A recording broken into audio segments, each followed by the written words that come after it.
तो भाई यूट्यूब पर बहुत ज़्यादा फेक पेपर वायरल हो रहे हैं, लेकिन आपको उनको नहीं पढ़ना है, किसी को भी नहीं पढ़ना है। जो मैं आपको क्वेश्चन बताता हूँ केवल आप वही पढ़िए और अपनी खुद से तैयारी कीजिए, तो आपको 100% नंबर देने की गारंटी है मेरी। यहाँ पर आप देख सकते हैं कि मेरे पास आ चुका है कक्षा 12वीं त्रैमासिक परीक्षा 2022-23 रसायन शास्त्र का 100% यहाँ पर असली पेपर। दोस्तों यहाँ पर क्या है कि मैंने इसका पार्ट 1 पहले डाल दिया है, इसका पार्ट 2 है। कौन सा पार्ट है? ये इसका पार्ट 2 है। देखिए पार्ट 2 है। पार्ट फर्स्ट हमने पिछली वीडियो में डाल दिया है, तो अगर आपने नहीं देखा है तो आप यहाँ पर एक बटन आ रहा है वहाँ पर क्लिक कर सकते हैं, नहीं तो आप डिस्क्रिप्शन में लिंक है वहाँ पर जाकर देख सकते हैं। यहाँ पर आप देख सकते हैं यहाँ पर नो एडिटिंग नो फिडिटिंग, यहाँ पर आपका पूरा रियल पेपर यहाँ पर मैंने कर लिया है इसका सॉल्यूशन। तो मैं आपको डायरेक्ट सॉल्यूशन बता रहा हूँ, ओके। और मैं आपको ऐसा बेवकूफ़ कभी नहीं बना रहा हूँ कि फ्रंट पेज अकेला दिखाया और आगे से खुद के जो कोई भी क्वेश्चन बता दी, नहीं। इसी पेपर के अगले क्वेश्चन है, क्योंकि मैं आगे के क्वेश्चन इसी डायरेक्ट पेपर इसलिए नहीं बता रहा हूँ क्योंकि यहाँ पर क्या है कि पूरी तरह से मतलब विमर्श पोर्टल वाले सभी को कमेंट कर रहे हैं कि अगर आपने रियल पेपर डायरेक्ट दिखाया तो हम आप पर 196 के तहत आपको कार्रवाई की जाएगी। लेकिन हम ऐसा नहीं करेंगे। क्या करेंगे कि हम आपको डायरेक्ट ही रियल पेपर नहीं दिखाएंगे, उसके इंपॉर्टेंट क्वेश्चन है जो वही पेपर है उसको अपन लिख कर दिखाएंगे, उसका सॉल्यूशन बताएंगे। मतलब पेपर नहीं दिखाएंगे, उसका सॉल्यूशन दिखाएंगे, ओके। चलिए अब अपन वीडियो को शुरू करते हैं।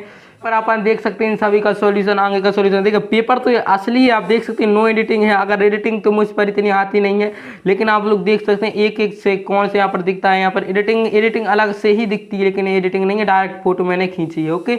यहाँ पर आ गया तो अपन इसका सॉल्यूशन कर रहे थे। पार्ट 1 अपना आ चुका था, पार्ट 2 अपना ये वीडियो है, ठीक है। पार्ट 1 आपने नहीं देखा है तो वही वाला देखो पहले, फिर इसका देखना, ओके। चलिए अब अपन वीडियो को शुरू करते हैं। मतलब जलीय विलयन को जिसमें से विद्युत धारा गुजर सकती है विद्युत अपघट्य कहलाता है। उसके बाद अपना अगला आता है अभिक्रिया। अभिक्रिया का अर्ध आयुकाल किसे कहते हैं? अभिक्रिया का अर्ध, जैसा कि आप लोग देख सकते हैं यहाँ पर आ चुका है अपना 100% यहाँ पर रियल पेपर त्रैमासिक परीक्षा कक्षा 12वीं पूरा का पूरा असली पेपर। तो आप लोगों का यहाँ पर हम आपको बता दें कि ये पूरा रियल पेपर होने वाला है आपका, और ये पूरी क्वेश्चन आपके महा मोस्ट इंपोर्टेंट से भी खतरनाक होने वाले हैं। ये रियल पेपर से भी बढ़कर होने वाला है ये पेपर, ठीक है। रियल पेपर भी इसके सामने कुछ भी नहीं है, ठीक है। चलिए अपन यहाँ पर पार्ट 1 में अपन ने सभी देख लिए थे, अब अपन पार्ट 2 देखने वाले हैं। पार्ट 1 में अपन ने 10 तक हमने आपको बता दिए थे। अब इसके अथवा वाले देखने थे, 2 अंक वाले अथवा वाले अब की बार रह गए थे, ठीक है। उसके बाद चलिए अपन वीडियो को शुरू करते हैं। आगे 11 बजे से अपन शुरू करते हैं 11वां क्वेश्चन। हाँ ये रहा 11वां क्या दिया? असामान्य अणुभार किसे कहते हैं? दोस्तों ये वहाँ मोस्ट इंपोर्टेंट प्रश्न है, मतलब आने वाला है बिल्कुल। असामान्य अणुभार क्या है? यदि विलयन में विलेय कणों की वियोजन या संगुणन होता है तो क्या दिया दोस्तों? यहाँ पर आपको इतना पूरा लिखना है, क्या है? यदि विलयन में विलेय के कणों की वियोजन या संयोजन या संगुणन मतलब संयोजन होता है तो विलयन में विलेय कणों की संख्या परिवर्तित हो जाती है। इस कारण अणुसंख्या गुणधर्म का मान भी परिवर्तित हो जाता है तथा विलेय का अणुभार भी परिवर्तित हो जाता है, अर्थात विलेय का अणुभार से भिन्न प्राप्त होता है, इसे ही वास्तविक अणुभार से भिन्न प्राप्त होता है, इसे ही असामान्य अणुभार कहते हैं। ओके दोस्तों, ये बार मैंने जीपीएस से आपका आंसर लिखा है, तो आप जीपीएच में भी इसका आंसर देख सकते हैं, नहीं तो आपके सामने आंसर है पूरा 100% सही। तो आप क्या करना है, इसका स्क्रीनशॉट काटते जाने, स्क्रीनशॉट सभी करना, छोड़ना नहीं है। उसके बाद अपना नेक्स्ट आता है 100% यहाँ पर असली पेपर का क्वेश्चन क्रमांक 2, ठीक है। क्वेश्चन क्रमांक 2 आता है पूरा असली पेपर का, ओके। यहाँ पर आपको एक एक से देख लेना है। संपराश्री विलयन किसे कहते हैं? संपराश्री क्वेश्चन है, संपराश्री विलयन किसे कहते हैं? तो संपराश्री विलयन ऐसे दो विलयन जिन्हें अर्धपारगम झिल्ली से पृथक करने पर परासरण नहीं होता संपराश्री विलयन कहलाते हैं। ऐसे विलयन जिन्हें अर्धपारगम झिल्ली से पृथक करने पर परासरण नहीं होता परासरण विलयन कहते हैं। और आपको एक नीचे एक लाइन भी लिखनी है, इन विलयनों का परासरण दाब समान होता है। इन विलयनों का परासरण दाब दोस्तों समान होता है। ये आपका 100% असली आपका आने वाला मोस्ट इंपोर्टेंट क्वेश्चन आने वाला है। अगर नहीं आया तो कुछ भी आकर मुझे चैनल को बोल देना, ठीक। उसके बाद अपना है विद्युत अपघट्य। विद्युत अपघट्ट अपना क्वेश्चन है। विद्युत अपघट्ट से आप क्या समझते हैं, या विद्युत अपघट्ट से क्या आशा है, या विद्युत अपघट्ट किसे कहते हैं, विद्युत अपघट्ट से क्या तात्पर्य, ये सभी क्वेश्चन एक ही हैं, सभी सेटों में अलग अलग बदल कर पूछा जाएगा यही क्वेश्चन, ठीक है। तो विद्युत अपघट्ट, किसी लवण में जलीय विलयन को जिसमें से विद्युत धारा गुजर सकती है विद्युत अपघट्ट कहलाता है। ओके, एक बार और देख लेते हैं। चलिए, विद्युत अपघट्ट, किसी लवण से जलीय विलयन को जिसमें से विद्युत धारा गुजर सकती है विद्युत अपघट्ट कहलाता है। उसके बाद अपना अगला आता है अभिक्रिया।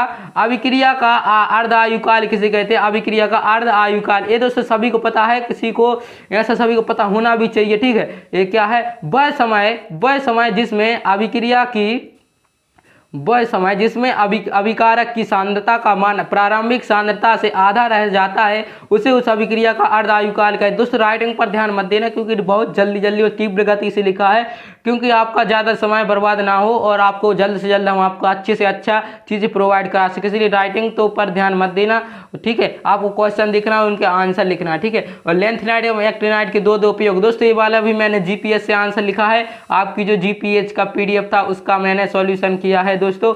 उसके बाद अगर आप जीपीएच रसायन विज्ञान की डाउनलोड करना चाहे तो आप हमारी वेबसाइट पर जाकर देख सकते हैं, लिंक मैं डिस्क्रिप्शन में दे दूंगा, ठीक है। गूगल पर या फिर आप सर्च करेंगे सतगुरु स्टडी सेंटर हिंदी इंग्लिश में, स्पेलिंग अपने चैनल की सही लिखना तो आपको मिल जाएगी वेबसाइट, ठीक है। ये आपके दो आंसर है, आप इसको देख लेना, ठीक है। मैं यहाँ पर बता देता हूँ। उसके बाद लिगेंड किसे कहते हैं। दोस्तों महा मोस्ट इंपोर्टेंट प्रश्नों का भी बाप है, लिगेंड किसे कहते हैं। नहीं आया तो आप कुछ भी आ सके वीडियो को डिसलाइक कर देना, ठीक है, वीडियो को डिसलाइक। लिगेंड कोई भी परमाणु आयन या अणु जो कि केंद्रीय आयन को इलेक्ट्रॉन युग्म में देकर उप संयोजी बंध बनाने में समर्थ करता है संलग्नी या लिगेंड कहलाता। उदाहरण KFeCN6 में CN एक लिगेंड है। ओके, यहाँ पर आपका हो जाएगा पूरा का पूरा राइट आंसर है। एक बार वो देख लेते हैं। चलिए, लिगेंड किसे कहते हैं। लिगेंड कोई भी परमाणु आयन या अणु जो कि केंद्र के आयन को इलेक्ट्रॉन युग्म देकर उप संयोजी बंध बनाने में समर्थ होता है संलग्नी या लिगेंड कहलाता है, ठीक है। जैसे KFeCN6 में CN एक लिगेंड है। उसके बाद नेक्स्ट आता है 17वां, कार्बधात्विक यौगिक किसे कहते हैं। कार्बधात्विक यौगिक किसे कहते हैं। यहाँ पर क्या दिया, कार्बधात्विक यौगिक, स्क्रीनशॉट कर जाना। ऐसे यौगिक जिनमें कार्बनिक समूह का कार्बन परमाणु धातु परमाणु से आवंदित होता है कार्बधात्विक यौगिक कहलाते हैं। चलिए एक बार वो देखते हैं। ऐसे यौगिक जिनमें कार्बनिक समूह का कार्बन परमाणु धातु परमाणु से आवंदित होता है कार्बधात्विक यौगिक कहलाते हैं। उसका आगे बढ़ते हैं दोस्तों। उसके बाद मैं आपको इसका आंसर आपको स्वयं ढूंढना है, जीपीएच में मिलेगा, नहीं तो आप इस वेबसाइट पर या फिर हमारे टेलीग्राम पर ये डाल दिया जाएगा। पहला प्रश्न है मिथाइल एल्कोहल आयोडोफार्म क्यों नहीं बनाता है। उसके बाद नेक्स्ट आता है ईथर में मध्यवयता का उदाहरण दीजिए। दोस्तों यूट्यूब पर बहुत ज़्यादा फेक हो रहे हैं तो उनसे तो बच के ही रहिए, ठीक है। मैं यहाँ पर आपको बता देता हूँ पूरा का पूरा रियल पेपर। किसी को मत बताना प्लीज़, कोई पुलिस में जाकर मत बताना कि ये रियल पेपर है, नहीं तो हमारी चैनल की बैंड बच जाएगी। उसके बाद अभिक्रिया के वेग को कम करने अभिक्रिया या वेग को कम या अधिक कर देता है। जब उत्प्रेरक सक्रिय ऊर्जा को कम करता है तो अभिक्रिया वेग में वृद्धि हो जाती है। क्वेश्चन क्या था, अभिक्रिया के वेग पर उत्प्रेरक का क्या प्रभाव पड़ता है। तो आप इतना भी लिख सकते 2 अंक में कि अभिक्रिया वेग में वृद्धि हो जाती है, या फिर कम होगा या अधिक, मतलब वृद्धि हो रही है, उसमें कुछ ना कुछ घट रहा है। उसके बाद अपने दोस्तों ये 2 अंक वाले मैंने अभी सभी के सभी पूरे रियल पेपर के कंप्लीट करा दिए हैं दोस्तों। पुलिस में कोई नहीं जाकर बताएगा कि मैंने यहाँ पर रियल पेपर इंपोर्टेंट मतलब लिख कर बता दिया है पूरा, ठीक है। सभी को ये चुपचाप पढ़ लेना है और जाकर के पूरा जो कहते हैं छाप देना है। ओके, अब अपन इसका मतलब 3 अंक वाले क्वेश्चन कल देखेंगे, कल नहीं अगली वीडियो में देखेंगे। और अगर आप चैनल पर नए हो तो सब्सक्राइब कर लेना, बेल नोटिफिकेशन को प्रेस कर लेना, ताकि हमारी अगली वीडियो की नोटिफिकेशन अपलोड होते ही सबसे पहले आपको देखना है हमारा रियल पेपर। तो चैनल को सब्सक्राइब करिए, वीडियो को लाइक करिए, और अगर पसंद ना आए वीडियो को डिसलाइक तो जरूर करके ही जाइए, ठीक है। उसके बाद अपन मिलते हैं कोई नेक्स्ट वीडियो। जब तक के लिए tata bye bye, take care and stay safe.